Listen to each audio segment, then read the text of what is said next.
Hello there and welcome back to That Tassie Wargamer. Sitting at home on a wet, wintry sort of autumn day. Yesterday it was magnificent. It got up to about 22 degrees, sun was shining. I was at work, out in the gardens all day. I'm a horticulture trainer in working disability, so I get the guys into the garden, building up work ethic and work skills and communication and planning and that type of thing.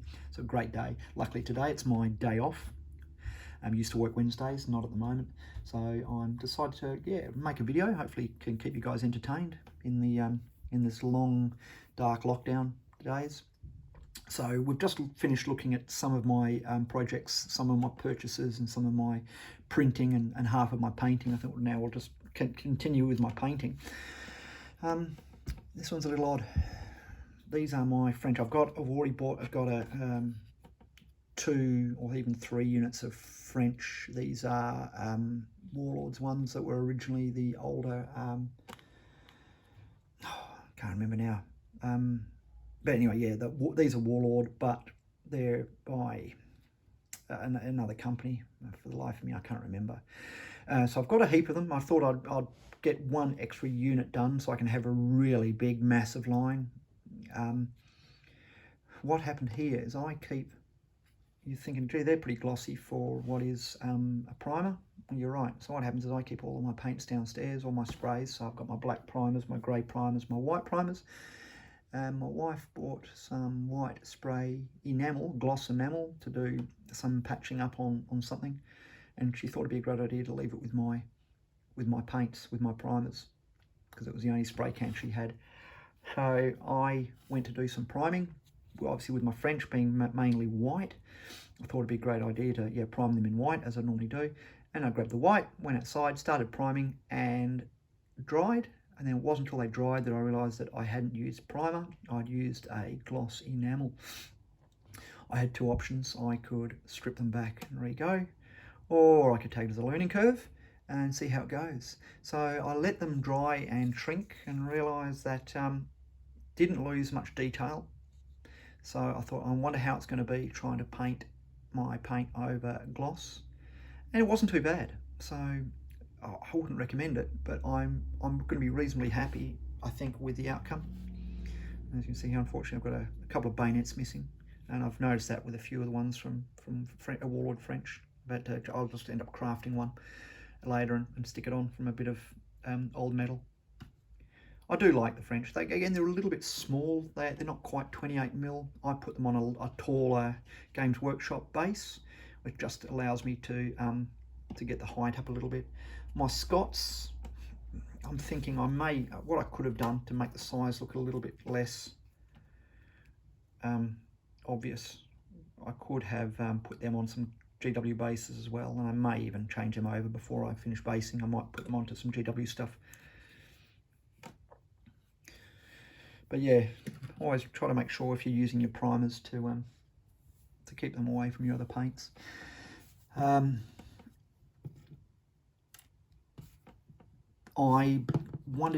got a pretty good setup for Chain of Command. I bought over some time, my American Airborne. I haven't really shown you them yet. I'll have to show you them at some point. So I've got a bit of everything. I don't really need to expand them anymore. And I thought, well, I really want to get something else. John, my mate who I play with, hasn't got 28mm World War II. He's got 20mm, right back from when he was a young fella. So I thought, I'm going to buy something to go up against my Americans. And rather than just going, I could have easily just gone for regular. I really probably should have, but I'd just gone for some regular here. But I was looking online, saw a really good deal from Offensive Miniatures. I like the look of them. They're all everything I needed, so I went and bought them. And these are the Offensives. They're not done. Obviously, I'm still working through. Never done Splinter Pattern before, Splinter Pattern camo. I was told just by a mate who does some pretty good painting, just to paint green, do the camo, I think it's the yellow Dunkelgelb underneath. I can't remember the colours. I'll have to have a look. And then do brown and green 7s. and it seems to work okay. So I haven't finished. These are halfway through. I got these halfway through last year, or even early last year. Started painting. I haven't really finished them off because we sort of got away from World War II a little bit. But I'm planning on finishing these off now. These are going to be probably take priority over my French Indian War stuff, because I've had them sitting there for way too long. Comment on the splinter pattern and tell me whether you think it works or not.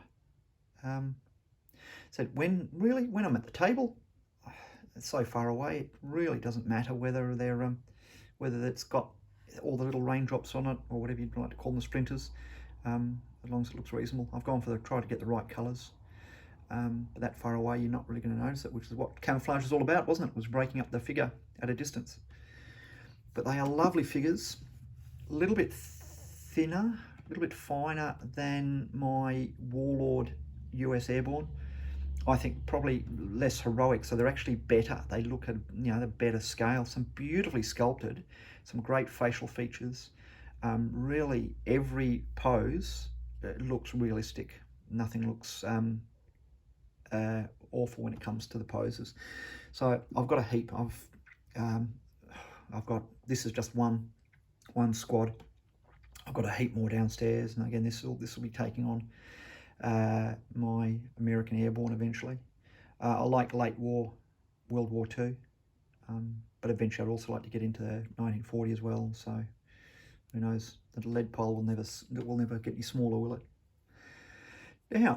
So that was those guys there. I can show you a few more if you like, but I highly recommend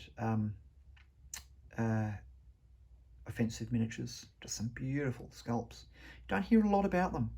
A lot of people tend to get theirs. If they play bolt action, they tend to drawn towards Warlord. And the Warlord minis, I love my American infantry, my American paratroopers. They are great, but these guys, just some really good sculpting.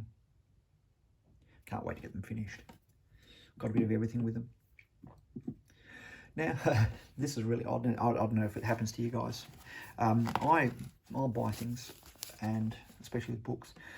I'll buy books and I will put them down somewhere ready to read, so I know where they are. I might put them on my bedside, or I might put them on a table next to where I sit out the lounge. And I have a habit of doing that. My wife she's the opposite. She likes keeping everything looking tidy, as she does. She does a great job. She'll often pick my things up and put them somewhere where she thinks they should be. So the other day, with a little bit of time on my hands, I was going through my bookshelf, not where all my gaming and history books are, but over where my fitness and photography books are. And I spotted these three. I could barely remember buying them. I know I definitely haven't read, sorry, these four, I should say. Definitely haven't read them. What happened probably halfway through last year, had a bit of spare cash, got onto eBay, saw these because I wanted to get into some Civil War gaming, and obviously Waterloo as well. Haven't done Napoleonics yet, so I bought these, got them home, unwrapped them.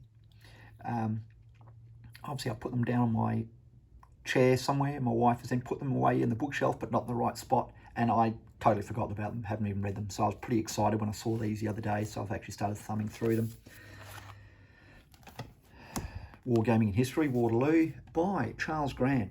Now, yeah, I know he's highly regarded. I haven't read too much of his books, but highly regarded. But yeah, it just goes, it's got maps, it's got a lot of information about it. I just love reading anything to do with history, or especially wargaming. As you know, I collect wargaming rules as well. So I'm going to have a good read through this one later, all black and white. But it's even got a set of, so it's got a lot of campaign information. And at the very back, I think it's got some simple rules. Don't know if I'd ever use them. I'd probably start off with, if I do eventually get into Napoleonic gaming, I'll start off with Sharp Practice, only because it doesn't need so many miniatures. I'd love to try Black Powder, but look, it takes so much time to get them printed up. Painted up. Who knows, I may end up doing 10mm or 6mm. That might be easier. So that was Wargaming History, Charles Grant. Army of the Potomac, Osprey Men-at-Arms series. I just bought these because, yeah, I love reading about the Civil War. I watch a lot of videos on it as well, and can't get enough. to think that it wasn't that long ago that a country as advanced as America was going to war with itself. And the thing I like about the Osprey is they've always got these beautiful colour plates in the middle, so you can get a lot of inspiration for when you're painting. So once I've done I'll probably finished with my French Indian War. I say that I'll probably end up buying some other troops. Getting into Rome, finished World War II, but I'd also like to get into Civil War as well. So that was the Army of the Potomac. Potomac. Yeah, you have to excuse my accent. American Civil War Army, state troops. Again, some of those beautiful colour plates.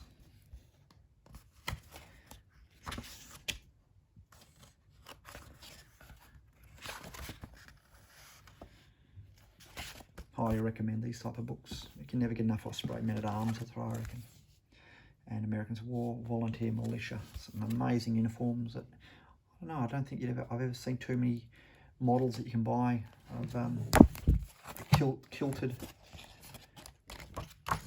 guys. Some absolutely amazing uniforms. I think this is the lieutenant in the 3rd Regiment of Hussars, New York. This guy here, the New York Sergeant, New York City Guard. I'd imagine, I don't know, but I know that the First Battle of Bull Run had a lot of more of this type of uniform, and then as it progressed, obviously, they became more standardised into what we normally regard as their uniforms. But it's amazing to see how some of them were turning up in their regimental dress. Yeah, so plenty of reading to be done, plenty of painting to be done, and my 3D printer is still downstairs printing up some more of those walls. I've also got, I've got the Star Fort corner as well, so I'm going to print up some of that. It also has ladders that I can print, and the platforms on here that you can print as well to attach, so you can actually have troops standing at the wall. So that's it. So yeah, I'm hopefully this week now I'm getting my wet palette refurbished. It's looking a bit manky, so I'm going to get that all done. I'm going to get into some painting maybe this afternoon and try to finish off at least that squad of Germans and get onto the 2nd squad. Can't do any priming today, a bit too damp, but I'll get on and hopefully really crack on in the next few weeks and get as much paint as I can. Anyway, for now, thanks for joining me. Stay safe, stay home, and do the right thing, and hopefully we'll all see each other at the end of this great adventure. Bye for now.